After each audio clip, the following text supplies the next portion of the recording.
Welcome everyone to our series on intellectual property rights and exporting for small and medium businesses. I am Sarah Cannon and I'm an Assistant General Manager in IP Australia's Trademark and Designs Group. This webinar is now being recorded and will be available for download shortly after this session. Before we get started, and in the spirit of reconciliation, IP Australia acknowledges the traditional custodians of country throughout Australia and their connections to land, sea and community. We pay our respect to their elders, past and present, and extend that respect to all Aboriginal and Torres Strait Islander people joining us today. So thank you everyone for coming along. Today's session will include a recap of our previous webinar on international filings. So that was in November last year, covering off some frequently asked questions about filing trademarks overseas.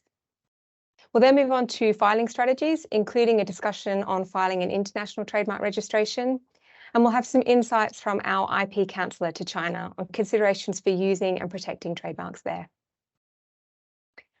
We're going to use Slido to manage participant questions today. So to use Slido, you can follow the link in the chat or enter #export on slido.com and ask your questions. So we have three panelists joining us. A representative from IP Australia, a representative from the World Intellectual Property Organisation, which you may hear referred to as WIPO as we go through the webinar, and also our IP Counsellor to China, who's based in Beijing. See ya. Bye. Panelists, could I ask that you introduce yourself? Hello, I'm Tatiana Tillev. I am a trademark examiner with IP Australia and have over 10 years experience in this role.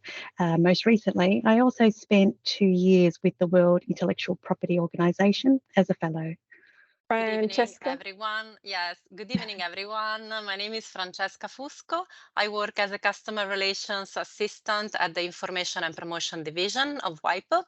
I have been working in the field of intellectual property and communication, firstly at the Communications Division of WIPO and then at the Brands and Design sector. And my daily job consists in answering questions on what is a trademark, how to register it internationally, and I help clients to know how to make the most of the Madrid system. Thank you very much. Hi everyone. I'm Charlotte Tren. I'm IP Australia's Counsellor to China and I am based in the embassy in Beijing. My role is to help businesses like yourselves understand the IP system in China and engage with it. So thank you very much, Tatiana, Francesca and Charlotte. So let's cover off some of the questions you might ask before you decide to apply for a trademark overseas, and then we'll discuss filing in more detail. We'll start with you, Tatiana. Could you tell us what a trademark is and why you would register one? Sure, Sarah. So a trademark is a type of intellectual property you can use to protect your brand. It distinguishes the products or services your business offers from those of your competitors. It's commonly a word or a logo, but can take other forms. And we come across them in our daily lives, probably more often than we realise. It's certainly worthwhile registering your trademark for a number of reasons. You'll have a business asset which becomes more valuable as your business grows. It also allows you to place the registered trademark symbol next to your trademark and gives you exclusive rights to use your trademark in Australia, together with the ability to deter others from using it unlawfully. But you can still sell or license your trademark to third parties. A trademark registration has an initial term of 10 years, which you can then renew indefinitely every 10 years upon payment of fees. This is unlike other types of intellectual property that have maximum terms. So you might have heard about patents that typically have a maximum term of 20 years. It's important to continue using your trademark though, otherwise there is a risk that third parties may be able to remove your registration from the trademarks register if it has not been used.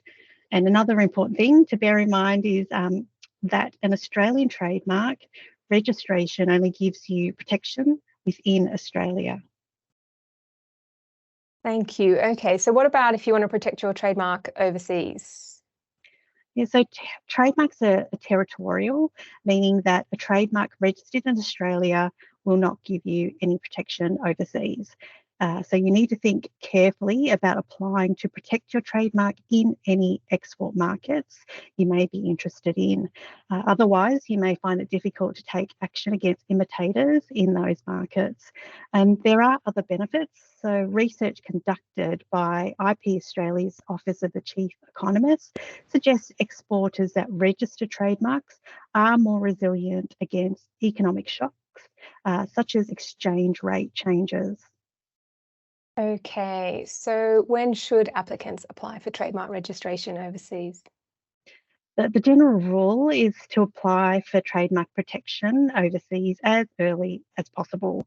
As soon as you have formed an intention to use your trademark in an export market, it's certainly a good idea to apply to protect it there. If you wait too long, you may face extra obstacles, and it may become more costly to protect your trademark overseas. Okay, thank you. That's a good recap. So let's move on to talk about overseas trademark filing strategies, and we'll stay with you, Tatiana. Could you tell us a little more about options for filing applications overseas? Sure. There are two main ways to seek protection of your trademark overseas. The first is filing directly with the country's intellectual property office or regional office, and involves separately filing individual applications with each and every, say, country of interest. This means the more countries, the more trademark applications you'll need to file and manage, and typically requires engagement of a local representative in each country. The second option is filing to protect your trademark via the Madrid System. This option allows you to file your trademark in multiple countries or regions through a centralised system using a single international application. Okay, so there are two main options. You can file directly with a country's IP office, or you could obtain protection through an international registration via the Madrid System. Could you explain when you might want to use each approach? Yes, so as you can imagine, the Madrid System is often the more efficient and cost-effective of the two options. Francesca will explain more about the benefits of the Madrid System. However, there can be times that filing directly with a country's intellectual property office may be preferred or may be your only choice. For instance, if your trademark is unique to a particular export market and the trademark will only be used in that country, then filing directly may make more sense. We do find many exporters will develop a trademark in Chinese characters, for example, especially for the Chinese market. And we will hear more on this from Charlotte later. Okay, that is an interesting example. So when else might you want to file directly with the local IP office? I guess if you're looking to protect your trademark in a country that is not a member of the Madrid System, but you will find most Australian trading partners are members, so this kind of example is quite rare. Another scenario is that you may be worried about challenges to your Australian trademark, and so you may choose the direct filing option instead. This is because filing via the Madrid System initially relies on your Australian trademark for a period of 5 years, although there is a mechanism built into the Madrid System to deal with cases where an Australian trademark does not survive that period. Thank you. So it sounds like there are a lot of considerations that come into play before you might file directly. Where would a company go for help and advice on a strategy to protect their trademark overseas? Yeah, so a registered Australian trademarks attorney or a lawyer with experience in intellectual property can assist you with expert advice on protecting your trademark overseas. They can help you develop your overseas filing strategy, maximise your chances of successfully protecting your trademark in those overseas markets, and correspond with any overseas representatives on your behalf. We will provide a link to our website at the end of this webinar with information on engaging an IP professional. Okay, thank you. Over to you now, Francesca. Tatiana has told us a little about international registrations as an option for obtaining trademark protection overseas. As a representative of the World Intellectual Property Organization that administers the Madrid System, could you tell us more about what an international registration is? Yes, sure, with pleasure. An international registration is a certificate that attests that you are the owner of a trademark. And you can use your trademark and you can prevent others from using it without your permission. It is important to know that an international registration does not grant global protection. So the Madrid system does not grant global protection, but it facilitates global registration. How? So basically, as Tatiana said, it's centralized. Everything from the administrative point of view, everything is centralized at WIPO, and you can send one application where you select multiple countries. So you pay one set of fees and you make changes through WIPO, which are going to be reflected in the countries that you have designated. In fact, it is also important to mention indeed that you have to select the countries where you are seeking protection, and then it's up to their IP offices to grant or not protection, because as you know, intellectual property relies on national legislation. So they will decide whether they will grant protection or not. And another feature is that it lasts, like an international registration, lasts for 10 years. At the end, you can renew it forever, as long as you want to keep your business alive. And everything, again, is done in a centralized way at WIPO. And the renewal is basically, when you renew a trademark, you renew all the countries that are party to your registration in that very moment. Okay, thank you. And what are the requirements for filing an international registration? Yes, there are a few, in fact, requirements to meet in order to qualify to use the Madrid system. I will mention two key requirements. So first of all, you must file a basic application or registration with your IP office, with your home office. It's called home office. In your case, it's the IP office of Australia. So the IP office of Australia will receive your basic application and basic registration, and this will become, let's say, the basic mark on which the international application is based. And the IP office will then forward this to WIPO. Another important key requirement is that you must be entitled to use the Madrid system. So how can you be entitled? So you must have a connection, and the connection is established through three main, you can choose among three options. So either you have an effective and industrial establishment in one of the members of the Madrid system, or you have the nationality, or you have the domicile in one of the members of the Madrid system. So these are the two main requirements. Okay, thank you. So at a high level, what is the process that you need to go through to get protection overseas through the Madrid system? Yes, so you apply basically through your national office, as I said, in your case, IP Australia. Then your office will make an examination to check if everything complies, if everything has been filled in correctly. And then they will send your application to WIPO. At our level, we will go through what is called a formal examination to see if the requirements that I was mentioning before are met. And then we are going to forward your international application to the offices that you have designated, because as we said, you designate multiple countries at the same time. So we are going to inform those countries that you are seeking protection in their territories. And then they will, in turn, do something that is called substantial examination. They will check if their national legislation allows your trademark to be registered.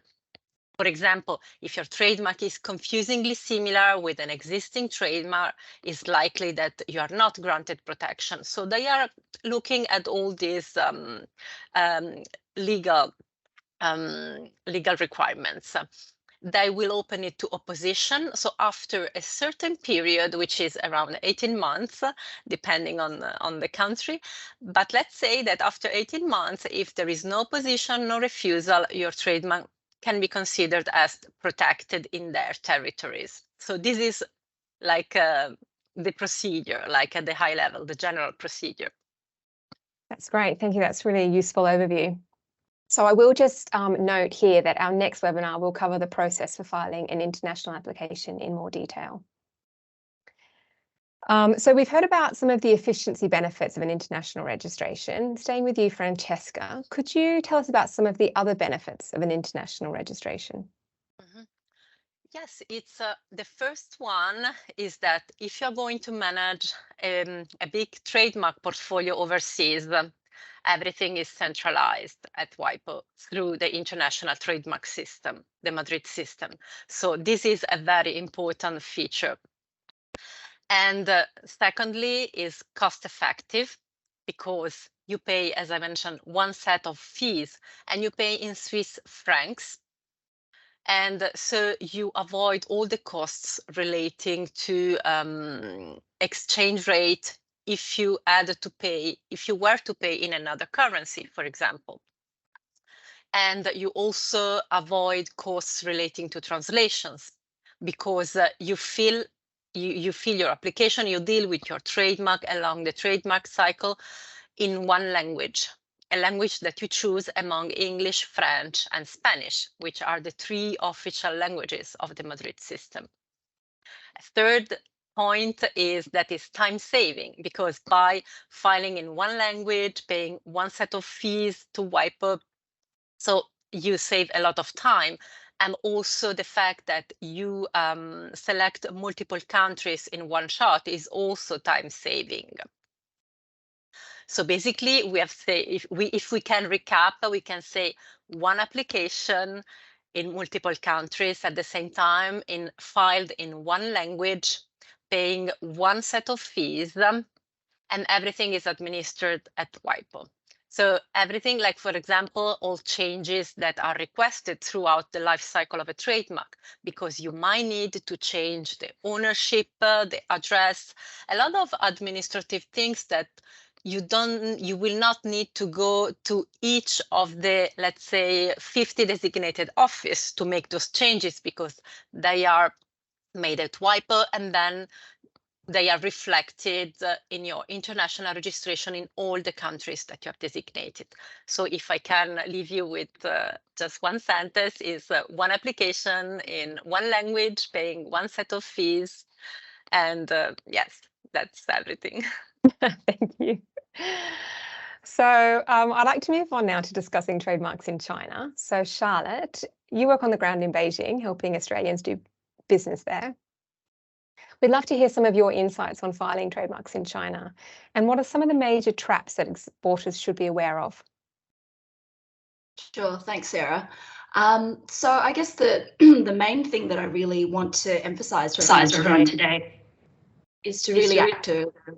A little bit of an echo. Oh, let's see. How's that now?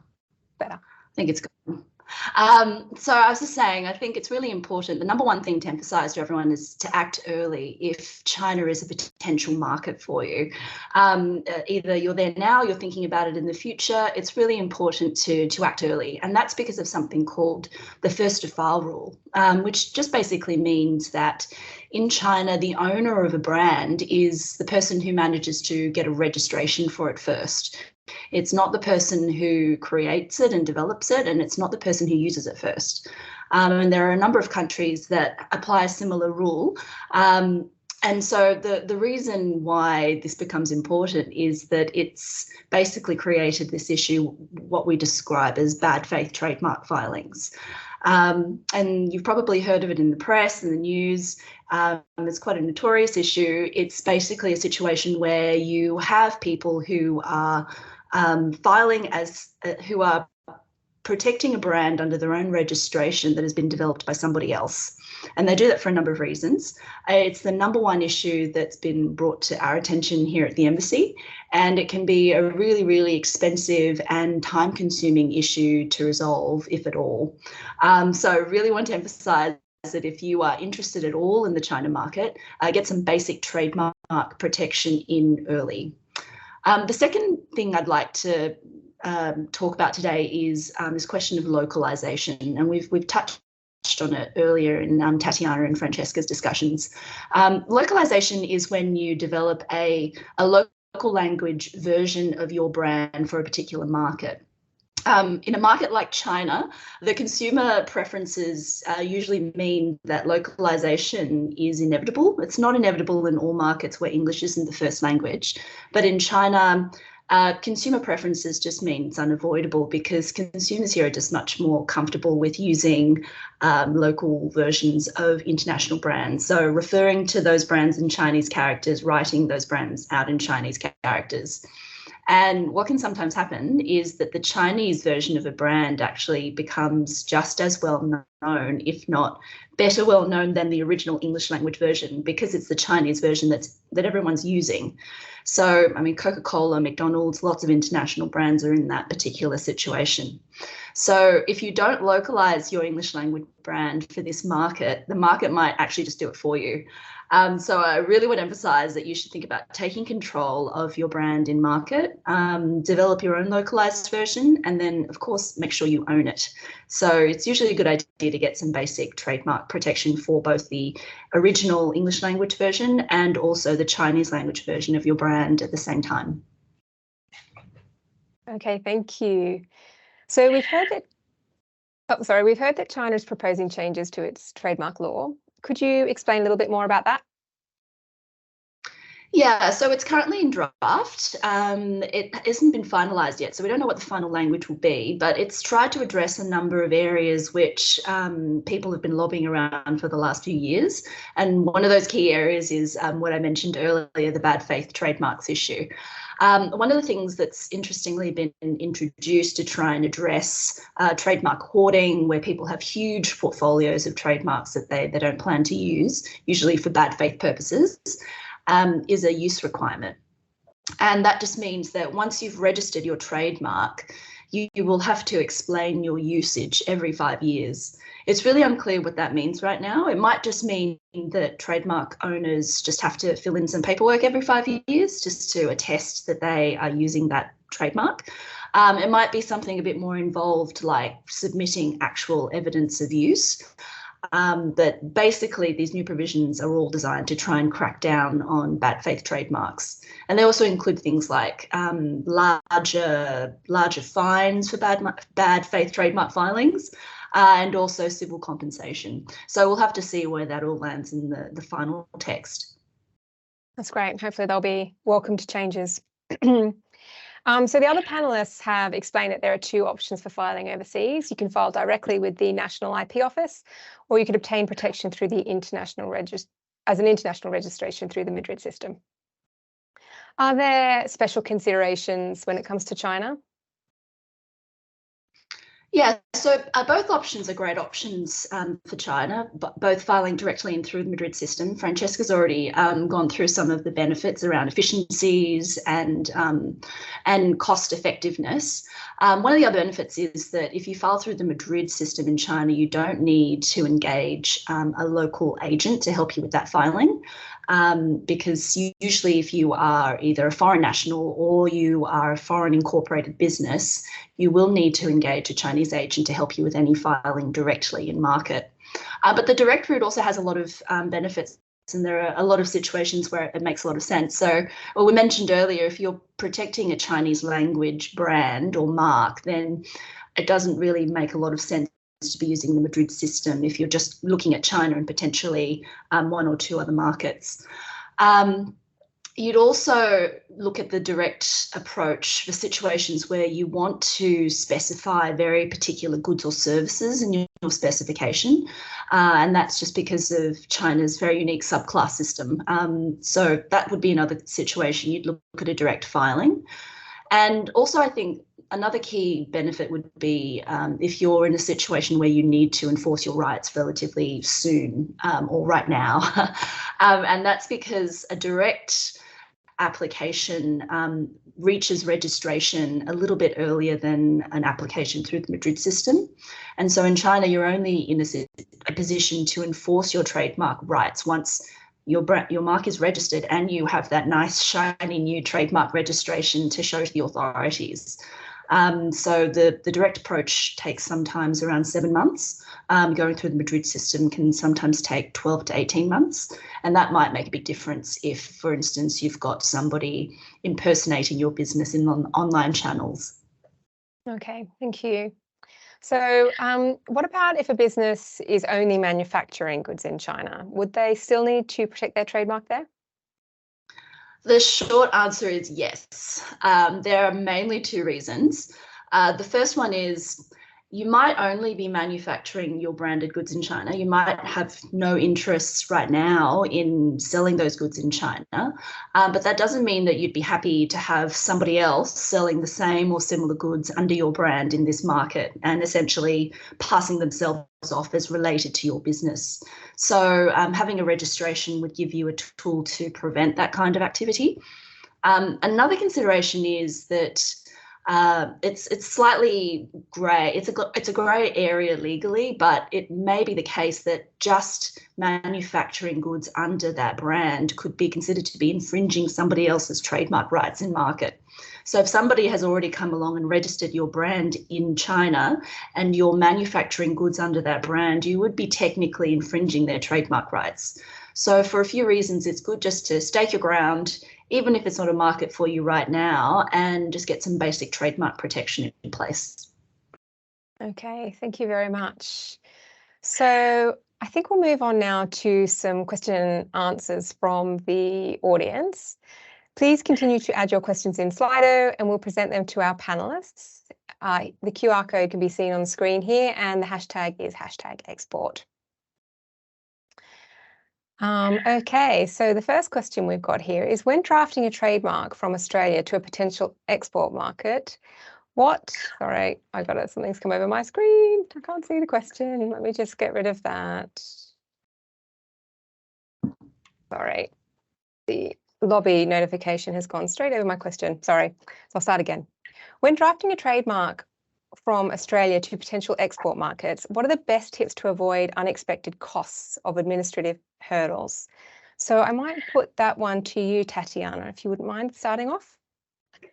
Yeah, sure. So it's fair to say that there are a number of factors and complexities that you may need to take into account when filing to protect your trademark in overseas markets. And I would kind of, and certainly in terms of, where to file, when to file, how to file.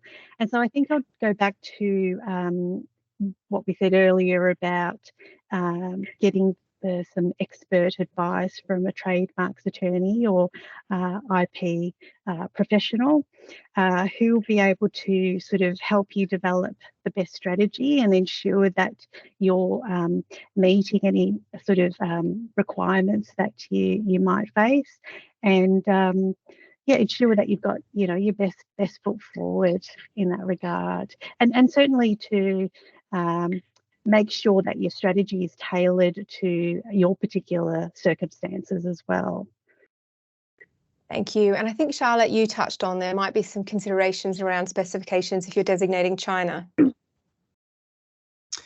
Yes, so the China subclass system is kind of unique. It basically sets out individual subclasses within each of the main Madrid classes the Nice classes. And so at times it can be the case that if you don't list the specific item that's mentioned in the Chinese subclass system, you are considered not to have protection for that item, and therefore you can't enforce against that particular item. So you might want to consider the direct approach if you need to have a specific service or good mentioned in your specification. Okay, thank you very much. So the next question, 18 months seems a long time to wait for the registration of a trademark. Can this be sped up? So Francesca, would you like to answer that question? Yes.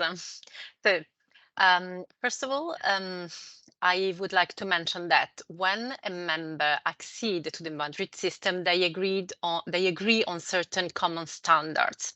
So they cannot decide to change these kind of agreed standards that have been set. And currently the average, let's say that a member can decide between 12 and 18 months. So there are many countries that have opted for 18 months. And in fact, this time is necessary for them to make sure that you are not infringing someone else's right, that your trademark does not exist already in their country, that the classes that you have chosen are not already confusingly similar to another trademark, so they check the name.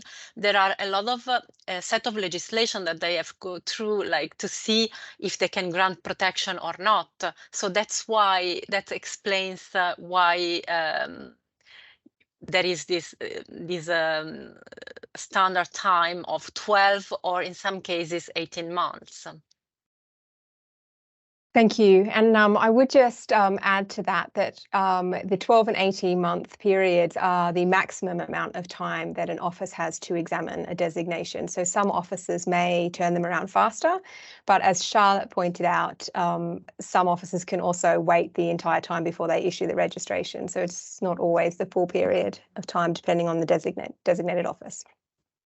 Yes, indeed. Let me just jump in, adding something that's in fact concerns the refusal time. But a country, if they see that you're not infringing anyone else's right and they can grant protection, they will do in 1 month. So this is related more to the time of refusal, the time that an office has to issue a refusal. But the grant of protection, there is no such a time, a very constrained time limit. Thank you. So Tatiana, I think you might be best placed to answer the next question. How well does IP Australia's pick list align with the Madrid Protocol's country's requirements? Yeah, sure. It's a good question. And what I will say on it is that both IP Australia and the World Intellectual Property Office have been working quite closely to ensure the classification of goods and services lists or databases of each office aligns as much as possible. So that's always being worked on, and I would suggest that if you do come across something that isn't aligned, that you're more than welcome to reach out to either office, and we can certainly investigate that further. Thank you. So Charlotte, I might get you to answer the next question. Does self-filing usually end in tears, and do you have to engage legal assistance? Well, if we're talking about the China market specifically, then it's actually a must if you're a foreign national or you are filing in the name of a business that's been incorporated outside of China. And I think there are actually some good practical reasons for that. One is your application is in Chinese, so if you don't have that language capability in-house, then it's kind of a moot point. But also just the quite specific ins and outs of the subclass system, making sure that you just get particular details correct to avoid an office action. It often does mean that it is a good idea, at least in the China market, to have some kind of professional assistance, even if you do have the language capability and you are a Chinese applicant. It's still probably a good idea to get some advice. That's great. And Tatiana, could you give us your perspective if you're filing through IP Australia, and then perhaps using that to go on to use it as the basis of an international? Yeah, sure. So, I mean, there's quite a bit of information on our IP Australia's website, so it's certainly worthwhile having a read through. Again, what I would say is that there can be those additional sort of factors, and if it's a sort of a straightforward situation, then there will be self-filers who are able to proceed with it and successfully gain protection in those overseas markets. But as I said, there can be sort of a range of things that you really need to be aware of, and so it's always best to get that advice as early as possible and make sure that you're on the right track. Okay, thank you very much. So it doesn't always end in tears, but it's less likely to end in tears if you have legal assistance. That's right. Francesca, if the trademark is registered directly with the country, can you still see details for it in WIPO's database? So I think that means if it's a national filing, could you see it in WIPO's database? Yes, exactly. So that's a good question. In fact, it depends on what database you're referring to. So we have a global brand database that is a collection of all the data and trademarks registered at the national level in the country that you have designated. So you might find the details of your trademark there, because this is showing not only international registration registered with WIPO, but also national legislations when a country like an IP office has shared their details with WIPO is included in this global brand database. So you can check online on our website. Thank you very much. So what are the most common mistakes made by Australians filing overseas through the Madrid system? Formalities or clerical mistakes? Tatiana, you work with some of that at IP Australia. Would you like to start that off? Yeah, sure. So there are a number of requirements that you need to be aware of when you're looking to file via the Madrid system and base it off your Australian trademark application. I suspect that we will be going through that in more detail in our next webinar, and it's simple things like ensuring that the scope of your international application is not broader than what you have applied for or registered in Australia. And then in terms of once it reaches the World Intellectual Property Office and there's an examination that can occur, certainly if your base Australian trademark application has not been examined at the time that you filed your international, then and if you, for instance, are not using the Australian classification goods or services pick list, you do run the risk of having classification issues raised on your international application as well. But you do have time to address that, and I guess that's probably the sort of couple of things to keep in mind. Thank you very much. Francesca, how do I check the status of my international registration? Yes, you can check the status on our website. We have a tool that is called Madrid Monitor.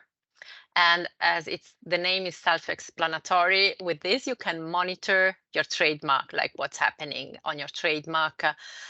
You have a feature which is a real status feature that allows you to see the status of a request that you have sent, a real-time status, like an overview on everything concerning your trademark. You can download copies of documents, notifications sent by the offices. So basically, yes, you can also sign up for an email alert service in Madrid Monitor that allows you to be notified anytime there is an entry in the register concerning your international registration. Thank you. And I think we'll stay with you for the next question. Can you please tell us how much it costs for an international registration? Okay, so yes, so I'm going to assume that, for example, you are registering in 3 countries, China, US, and UK, and that you have selected one class. So the cost will be around 1,600 Swiss francs because you pay in Swiss francs, remember. And this corresponds to 2,800 Australian dollars, more or less. This is to give you an idea. It's like an estimation, because it's very important to remember that the calculation that you may do beforehand are estimations. And there is a tool online, speaking about our website, you can find a tool which is called Fee Calculator. And it's very helpful. It helps you estimating the amount that you will have to pay for an international registration or for a renewal, for a subsequent designation. That means adding new countries. So yes, this is like more or less an idea. It's very important also to mention that this is not including like the fees that a lawyer might charge you if you're going to engage an Australian lawyer or an attorney overseas to help you dealing with it. They might charge a service. So what I'm referring to is like the administrative taxes and the fees related to the designations and the classes that you have chosen. Okay, thank you very much. The next question is about adding countries to an existing international registration. So it's if I only want to file in a certain number of countries now in my international registration, do I need to go through the whole process again if I decide to add countries later? So Francesca, I actually will pose this back to you again. Thank you. Yes, with pleasure. No, you don't have to file again the process from scratch. You can add countries to your existing international registration. And this is done let's say, very easily online through a subsequent designation online service. And it's basically when you so it's very effective because if you decide to export your trademark in other countries that you have not foreseen in the beginning, so as your business grows, you can add countries and there is an easy way to do that. Yes. Thank you. So the next question is also WIPO related, but I think I'll pose this to you to start with, Tatiana, and Francesca, you can add anything if needed. Is there an issue with trademark classes through WIPO? Do they give you an opportunity to amend? Sure, they certainly do. So part of the examination process is to check that items are correctly classified. And so if there are any issues, WIPO will certainly notify you of that, and you do have time to address those issues. Okay, that's great. Thank you very much. Francesca, is there anything you wanted to add to that, or does that cover it? No, she has covered everything. In fact, yes, the formal examination at WIPO has the purpose also to review the classes, and the examiner can make a suggestion, but yes, this can be reviewed at this stage. Thank you. So the next question is, if I want to file in major English-speaking countries, which countries would these be? So we might keep an international registration focus on this question. Could you, Francesca, run us through the major English-speaking countries that are party to the Madrid Protocol? Okay, well, there are many. So let me start saying that there are 130 countries that are party to the Madrid system. So, which covers now 114 members. So basically, I would suggest to reply to this question that I can provide the link to our website with the list of the 130 countries. So I don't think we have the time to go through all of them right now. So, but they can, of course, they can check based on that. And there is a list of countries that can be found easily on our website. Thank you. And that does include the UK and Canada and the US as starting points for perhaps bigger markets with English-speaking consumers. Yes. So the next question is similar to one that we had earlier. Can a reasonably competent business person roll out an IP Australian-based registration to most Madrid Protocol countries, China being a noted exception? So we covered that earlier, I guess, in regards to whether or not whether there are tiers or whether if you don't use an IP professional. But did anyone want to add anything to that answer? No? Okay. Thank you. So a reasonably competent businessman can successfully file an application directly with IP Australia that becomes part of the basis of an international registration, but it can be a good idea to get legal advice if you have any complex issues. This is a wonderful initiative and should be part of every IP, paralegal, seasonal, articulated clerk or traineeship contract. Thank you very much for the compliment. So same as the US use requirement, first to file versus first to use, harder to navigate for Australians exporting overseas. So I think that's with regard to the proposed changes to the Chinese legislation, Charlotte. Yes. So as I mentioned, we're still not sure what this use requirement is going to look like in the final wash. It might be that you just actually have to fill in a form every 5 years just to confirm. Obviously, the more involved possibility is that you have to submit evidence of use. But I guess it goes back to, the original driver for this proposed change, which is bad faith trademarks and creating disincentives for bad faith filings and kind of trying to disrupt that business model, because for a lot of entities in China, it is actually quite a profitable business model to file lots and lots and lots of trademarks, have them sit there, wait until such time as somebody who comes along to market, wants to use one of those brands, doesn't realise it's already been registered, and then is suddenly in a bit of a pickle because they're infringing somebody else's legal rights. So it's an attempt to try and make the system more efficient. I think there are questions over whether it will be effective ultimately, but there are some good reasons for potentially considering a use requirement. That's great, thank you. Presumably it will depend, as you've mentioned, on how high the hurdle is to show that you're using it, whether it's just a sentence or whether you'll need evidence. Yes. The next question is, what happens if my Australian mark gets attacked for non-use in lockdown? Are my international marks stuffed if I filed in 2020 and the business went into lockdown? So as a bit of background there, it was mentioned that you need to use your trademark registration in order to keep it alive, and you have a 3-year period from registration to do that. So this question is around if you filed it in 2020 and you haven't had an opportunity to use it, and it's now 3 years later, would the international fail? That will depend on Australian law. If anybody wants to step in, I don't know, Charlotte, if you practice under Australian law, feel free to step in. Otherwise, I'll go. Give you the China perspective. So at the moment, there is a 3-year non-use period in China, which means that after 3 years, anybody can come along and file to cancel your registration on the basis of non-use, and then you would be required as the registration owner to submit some evidence to show that you've used your registration. So I guess the situation you're contemplating is that you managed to register a trademark in China before the COVID lockdown, the 3 years of COVID lockdown that we had here, and you're concerned that you might be vulnerable to non-use cancellation.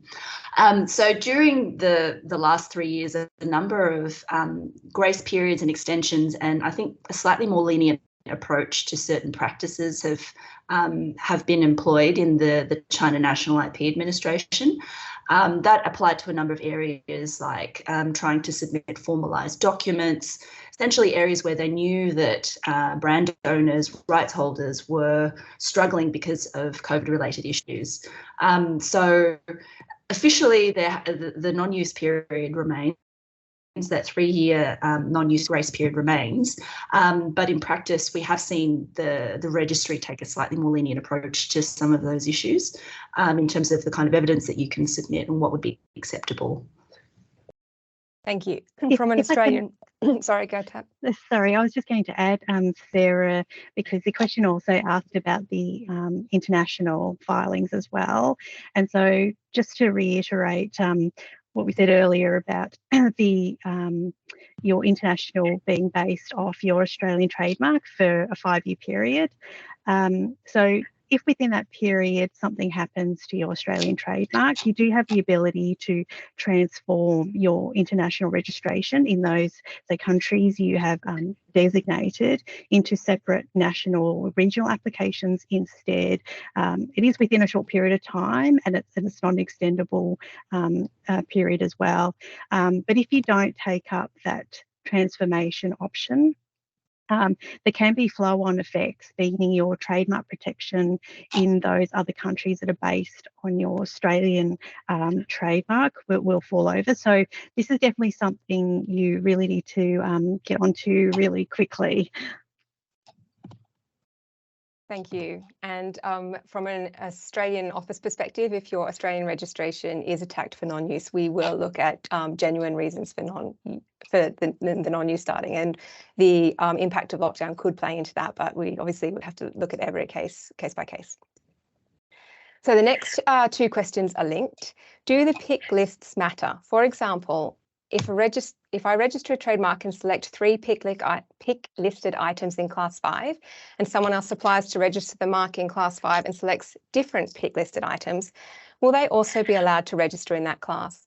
So this is an examination question when officers are looking at whether marks are similar to marks that already exist on the register, and it will vary according to country. So perhaps, Charlotte, you could start with your perspective in China. Oh, I might have to actually pass this one on to Francesca or Tatiana. I don't actually have a great deal of experience around how these PIC lists happen in practice. Okay, so PIC listed items are accepted goods and services. So I think it would impact a Chinese designation if they were in different subclasses, but all within Class 5. Oh, sorry. The PIC list word put me off. Yeah, so I guess the fundamental assumption with the Chinese subclass system is items that are in the same subclass are considered to be the same or similar, and items in different subclasses, even if they're in the same overall class, are considered to be different. There's a few express exceptions to this, which is set out in the manual, but that's the sort of the fundamental assumption. So if a trademark selects 3 items in Class 5 in subclass 5001, and another subsequent application selects items in subclass 5003, they will be considered to be dissimilar, which can be a bit difficult from a commercial perspective, because commercially speaking, it's arguable that lots of items in different subclasses could be considered to be quite related by consumers. But because of the way the subclass system works, it's quite rigid. It's meant to be simple. Same subclass, similar, different subclass, dissimilar. So those sorts of commercial considerations can sometimes not be brought into consideration. Thank you. And that can be in contrast to other officers' practices. So Tatiana, do you want to quickly explain what happens in Australia? Yeah, sure. So in Australia, the examiner will look at the goods or services that have applied for and compare that to what has been, say, registered in, that's covered by a potentially conflicting trademark. So there are there's case law and practice that guides examiners in determining whether the goods or services are similar, and there's certain tests that we use as well to make that determination. So it really depends on what the nature of those goods and services are, what they're used for, and the purpose of them. That will then determine whether there is a conflict there. That's great. Thank you very much. So we are getting close to time, so I think we'll just have one more question. This one is quite similar to the non-use question we had previously. Can you rely on exceptional circumstances as a defence when defending a non-use application during COVID, like say for Canada? So we wouldn't be able to comment on an action filed against a Canadian trademark, but if you have an Australian trademark and you have not been able to use it because of the impact of COVID and lockdowns in Canada, we could look at those as exceptional circumstances, but or reasons that you haven't been able to commence genuine use, but it would depend very much on the circumstances. Looks like that's all that's come through.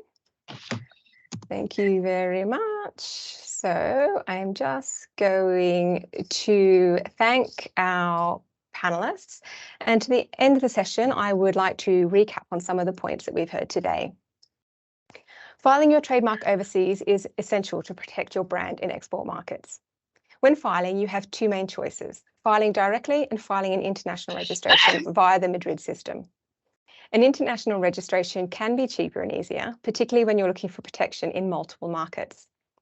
Filing directly may be your best choice if your mark is specially adapted to a single market. As we've heard, both options are available in China, and you may wish to consider seeking registration for a Chinese character version of your mark there. And bless you to who is sneezing. On the 20th of April, we will have a practical workshop on the steps to file an international registration using the Madrid system. We will provide a demonstration and walk you through the process, as well as answer some frequently asked questions, and we look forward to seeing you there. The registration link for the next webinar is in the Teams chat.